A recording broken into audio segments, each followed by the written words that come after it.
Welcome to the Texas Panhandle, where agribusiness is king. It's the cattle feeding capital of the world, and farms span 5 million acres. But in this semi-arid region, that kind of production is possible only by mining water from one of the world's largest aquifers, the Ogallala.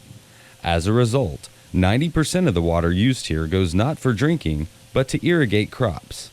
And since the aquifer doesn't refill, when the wells run dry, this resource will be gone. Water is very precious.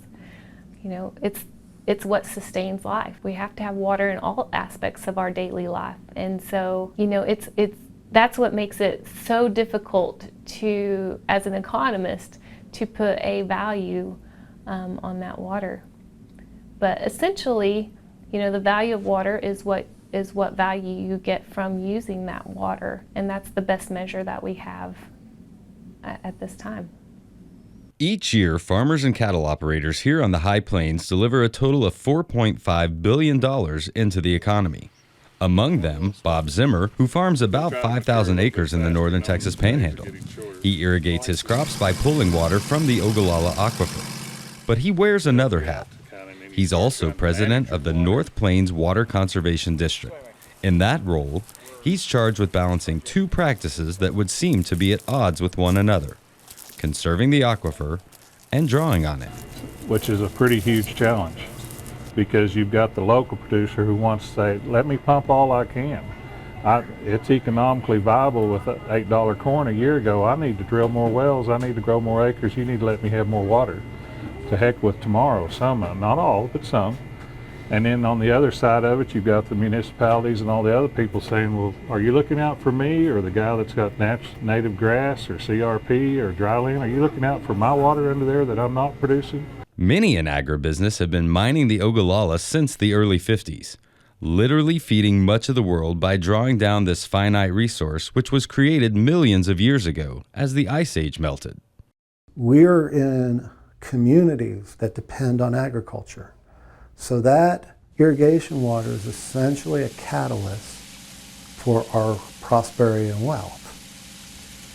If we slow that down, we got to figure out a way to make it more productive or as productive.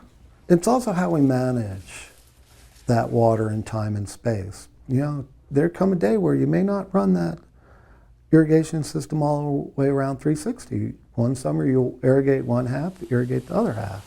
How long will it be before the aquifer gives out and irrigation is a thing of the past? Zimmer says farmers here move to dry land production when the cost of irrigation outweighs the benefit. I think the aquifer will tell us.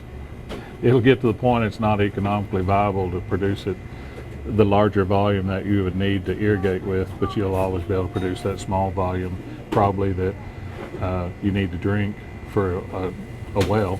That day is already here for the majority of farmers in this area. 60% of the crops grown on the High Plains now rely only on the rain.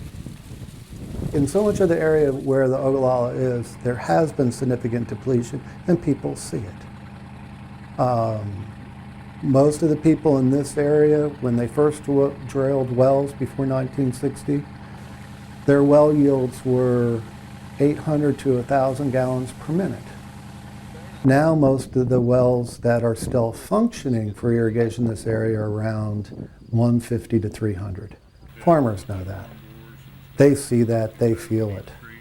What that means is an irrigation system that may have needed one well in 1960 will need 3 or 4.